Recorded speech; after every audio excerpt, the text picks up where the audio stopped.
Hai semua penontonku yang paling cakep dan imut, apa kabarnya kalian semua? Semoga baik-baik aja ya Wak. Nah, untuk yang belum subscribe channel ini silahkan klik tombol merah yang bertuliskan subscribe di pojok kanan bawah.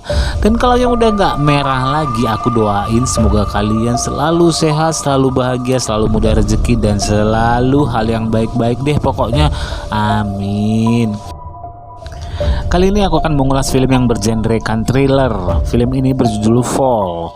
Film ini dirilis tanggal 16 Agustus kemarin. Dijamin masih fresh ya kan Wak. Film ini dibintangi oleh Grace Caroline Curry sebagai Becky dan Virginia Elizabeth Gardner sebagai Silo Hunter, Jeffrey Dean Morgan sebagai James Connor. Nah, film ini menceritakan tentang dua sahabat yang suka dengan tantangan yang memacu adrenalin yang bisa merenggut nyawa mereka. Gimana kelanjutannya? Cus, kita simak di sini. Diawali dengan pendakian ke sebuah tebing. Di sana ada Becky dan suaminya Daniel dan juga Silo, temannya Becky. Waktu pendakian tebing, si Daniel mau mencatutkan talinya ke lubang yang ada di tebing itu. Tiba-tiba keluar seekor burung dari lubang itu, dan Daniel pun terkejut dan melepaskan cengkeramannya. Otomatis kan ya Wak? Untung aja dia masih tertolong dengan tali pengait. Awalnya semua berjalan dengan normal. Daniel pun meminta ekstra tali dari Becky biar Daniel bisa mengaitkan dirinya ke dinding. Tapi lama-kelamaan tali pengait itu nggak bisa menahan bebannya si Daniel. Nah, sebelum Becky sempat melemparkan ekstra tali untuk dilempar ke Daniel, tali pengait Daniel nggak bisa menahan bebannya dan Daniel pun terjun bebas ke dasar. Aduh, kasihan ya Wak, Becky pasti sedih banget deh tuh.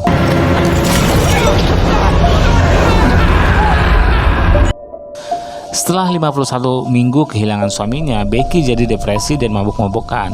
Ayahnya James datang untuk menghiburnya dan mengajaknya pulang. Tapi Becky malah menganggap ayahnya menjelek-jelekan suaminya.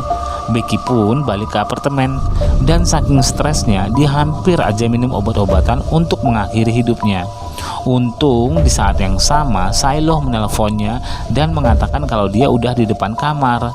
Silo datang untuk menghibur Becky dan mencoba mengajak Becky untuk ikut dengannya mendaki ketinggian lagi karena ada tempat baru, yaitu menara TV yang terbengkalai yang tingginya mencapai 2000 kaki atau sekitar 610 meteran, dan lokasinya ada di tengah padang pasir.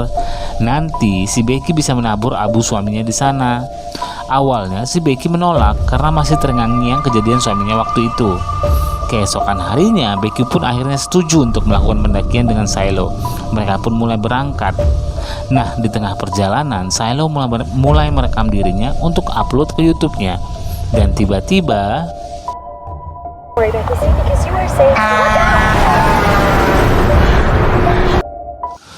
setelah kejadian itu, mereka pun melanjutkan perjalanan. Dan ketika mereka udah sampai, ternyata tempat itu ditutup dan mereka pun gak bisa masuk. Mereka putuskan untuk berjalan kaki sampai ke menara itu. Di tengah perjalanan, mereka melihat ada burung pemakan bangkai. Dan terlihat yang dimakan burung itu masih hidup. Dan mereka pun mencoba mengusir burung itu. Kayaknya udah tanda-tanda deh ya Wak. Mereka pun melanjutkan perjalanan ke menara itu. Ketika mereka sampai, Becky terlihat gemetaran dan ketakutan karena ketinggian menara itu. Silo mencoba untuk menenangkannya dan akhirnya dia pun mau mendaki bersama Silo. Terlihat besinya udah mulai berkarat dan murung-murungnya pun udah mulai goyang. Waktu mereka mendaki, Becky mencoba meraih injakan tangganya dan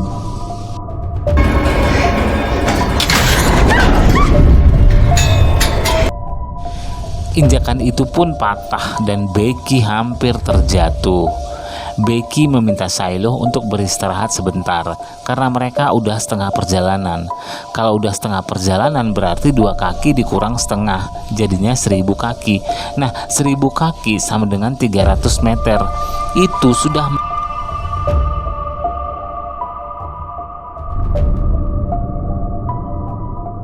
melebihi ketinggian Menara Eiffel. Menara Eiffel aja tingginya cuma 300 meter. Aduh, gila ini perempuan dua. Nah, setelah istirahat, mereka pun lanjut mendaki lagi. Dan terlihat mur dari tangga itu udah mulai lepas. Dan Silo malah bercanda untuk nakut-nakuti Becky dengan cara menggoyang-goyangkan tangganya. Aduh, ini gila sih ya Wak.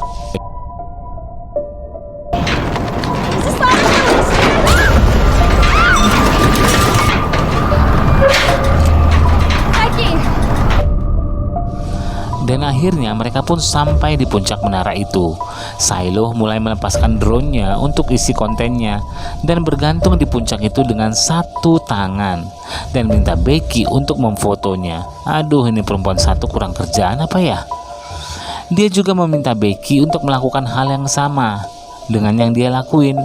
Awalnya Becky nggak mau, tapi setelah dirayu Shiloh, akhirnya dia pun mau berfoto dengan satu tangan.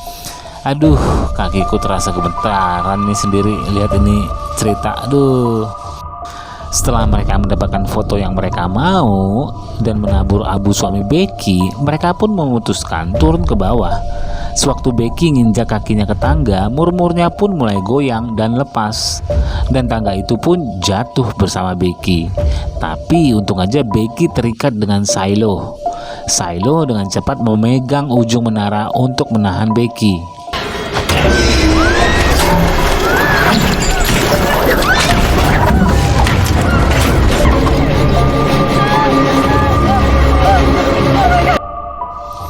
Setelah Becky ditarik Shiloh ke atas menara, mereka pun bingung gimana caranya turun.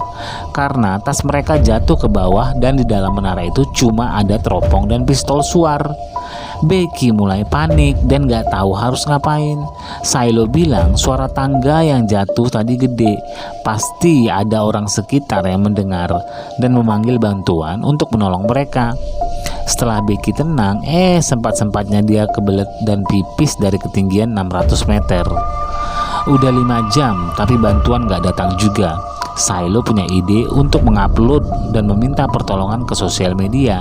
Dan ternyata di sana gak ada sinyal karena mereka terlalu tinggi. Mereka pun punya ide dengan mengikat handphonenya dan menurunkannya, mudah-mudahan dapat sinyal. Dan ternyata panjang tali itu cuma 15 meter, tetap aja nggak dapat sinyal. Shiloh pun punya ide gila dengan berpegangan di ujung tangga yang putus tadi dan menurunkan handphonenya. Aduh, ada-ada aja ini perempuan ya, Wak. Mereka pun mulai berpikir apa yang harus mereka lakuin, dan mereka punya ide untuk menjatuhkan handphonenya ke bawah. Tapi kalau handphonenya jatuh ke bawah dari ketinggian 600 meter, handphone malah hancur dan updatean sosial media Shiloh nggak keposting. Dan mereka pun punya ide untuk meletakkan handphonenya di dalam sepatu Shiloh dan ditutupi dengan kaos kaki biar handphonenya aman. Tapi masih kurang juga. Dan Becky minta Shiloh untuk melepaskan tambalan yang ada di branya. Dan sepatu pun mulai diluncurkan ke bawah. Nggak tahu itu handphone aman atau enggak, karena dari atas nggak terlihat sama sekali. Waktu mereka menunggu, Becky melihat kakinya Shiloh ada tato angka 143. Becky langsung mengingat dulu waktu dia lagi tidur sama suaminya. Dan Becky bilang I love you. Suaminya malah menjawab 143, yang artinya I love you. Ini berasal dari bahasa gaul Amerika sana ya, Wak. Shiloh pun terlihat teriak-teriak ke bawah karena dia lihat ada orang di bawah. Dan ternyata handphonenya yang mereka jatuhin itu pun hancur. Anjing yang ada di bawah terlihat menggonggong mengisyaratkan ada sesuatu. Tapi majikannya melihat ke sekeliling, nggak ada orang. Dan majikannya pun manggil anjingnya untuk pergi. Becky melempar sepatunya ke bawah, tapi nggak kena. Dan melempar yang kedua, lalu majikan anjing itu pun melihat sepatunya dan lihat sekeliling lagi, tapi tetap nggak ada orang. Shiloh melihat dengan teropongnya ada teman laki-laki itu di mobil sedang menyiapkan barbeque. Berarti mereka bakalan sampai malam. Mereka pun memutuskan untuk menyalakan pistol suarnya di malam hari. Waktu malam, Becky melihat handphonenya dan melihat video pernikahannya dengan Daniel. Di video terlihat Shiloh nggak gitu bahagia dengan pernikahan mereka. Terlihat juga kedua laki-laki yang di bawah itu udah selesai barbekyuan dan Becky menembakkan pistol suara itu. Benar aja, kedua laki-laki itu melihat suara mereka. Tapi bukannya mereka mencari pertolongan untuk menolong Shiloh dan Becky, malah mobilnya Shiloh dan Becky diambil. Ternyata kedua laki-laki itu adalah orang jahat. Waktu mereka lagi tertidur, Shiloh hampir aja jatuh dan Becky dengan cepat bangun dan menolong Shiloh. Selagi Shiloh bangun, Becky pun mencoba ngebahas ke Shiloh ada apa dengan dirinya dan suaminya. Shiloh pun mengaku kalau dia dan Daniel dulunya selingkuh dan itu terjadi sebelum Daniel memutuskan menikah dengan Becky. Pantas aja waktu Daniel meninggal, Shiloh nggak datang untuk menemani Becky karena Shiloh juga bersedih. Keesokan paginya, karena bantuan gak juga datang, Shiloh memutuskan turun dengan tali yang mereka punya untuk ngambil tas mereka. Bener-bener nekat deh ini cewek. Setelah sampai, ternyata talinya gak sampai ke tas mereka, dan Shiloh pun melompat. Setelah dia sampai, dia pun mengeluarkan tongkat panjat tebing buat ngaitin ke talinya, dan Shiloh pun lompat. Nah, waktu mau sampai ke ujung, Shiloh mencoba meraih tangga, tapi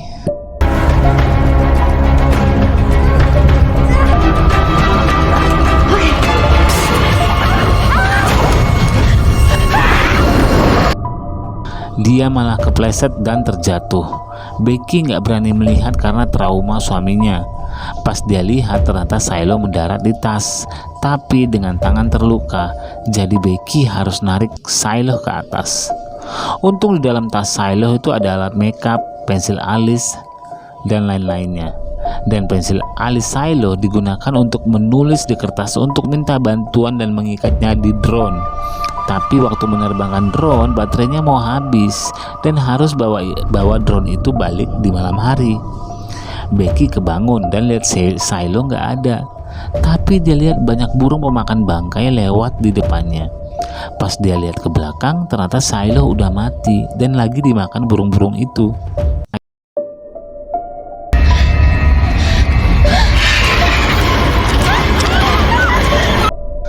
Becky pun terbangun, ternyata itu hanyalah mimpi. Dia lihat lampu suar di atas dan ide gila pun muncul di pikirannya untuk nge-charge drone mereka, dan diputuskan Becky yang manjat. Setelah dia sampai di atas, ternyata colokannya kurang panjang dan Becky pun punya ide untuk menambahkan logam untuk menyalurkan listrik, dan dia hanya punya kalung dengan Daniel. Pas ditempelkan, sumber daya itu pun mulai nge-charge drone-nya. Tapi Becky harus bertahan di atas sampai drone-nya keisi penuh. Burung-burung pun mulai menyerang Becky dan mematuknya untuk dimakan. Aduh, gila deh ini namanya ya, Wak.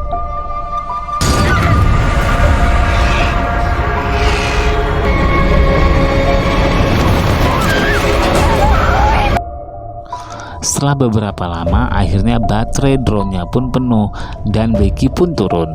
Becky mulai mengoperasikan drone-nya untuk dibawa ke hotel tempat mereka menginap tadi malam. Udah mau dekat,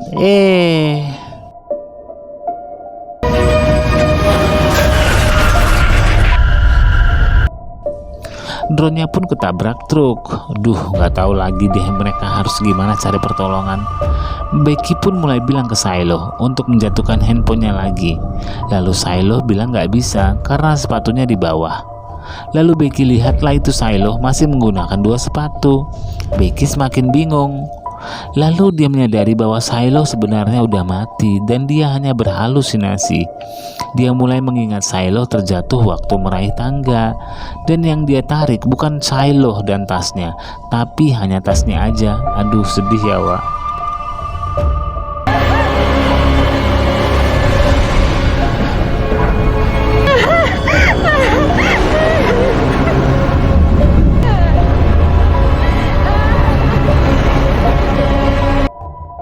Paginya Becky terbangun karena burung pemakan bangkai mulai memakan kaki Becky karena bekas luka.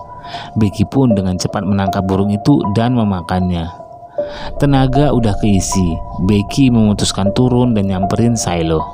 Dia pun mengeluarkan handphone dan mengirim pesan ke ayahnya untuk menghubungi 911 ataupun 911 dan meletakkannya handphonenya di atas tubuh Shiloh. Lalu menjatuhkan Shiloh biar handphonenya nggak pecah.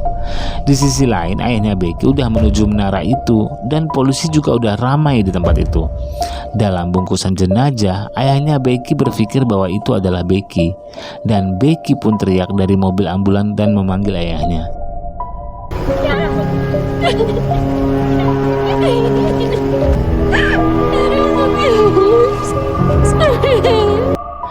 Ternyata si Neng masih selamat, alhamdulillah. Dan akhirnya film pun usai. Yang aku dapat dari film ini, hobi apa aja boleh, asalkan dilengkapi dengan pengaman yang sempurna. Dan jangan lupa juga untuk memberitahu orang terdekat kalian di mana dan ngapain aja, biar kalau terjadi apa-apa mereka bisa membantu. Gimana menurut kalian? Silahkan tulis di kolom komentar mengenai pendapat kalian tentang film ini. Kalau kalian suka dengan ulasanku kali ini, silahkan di-share ke teman-temannya biar mereka juga bisa menonton ulasan ini. Jadi berbagi ke teman begitu, biar mereka juga mendapat informasi mengenai film ini. Sampai di sini dulu ulasan kali ini. Terima kasih yang sudah menonton. Aku doakan semoga semuanya sehat dan selalu dalam lindungan Tuhan. Amin. Akhir kata aku ucapkan bye-bye.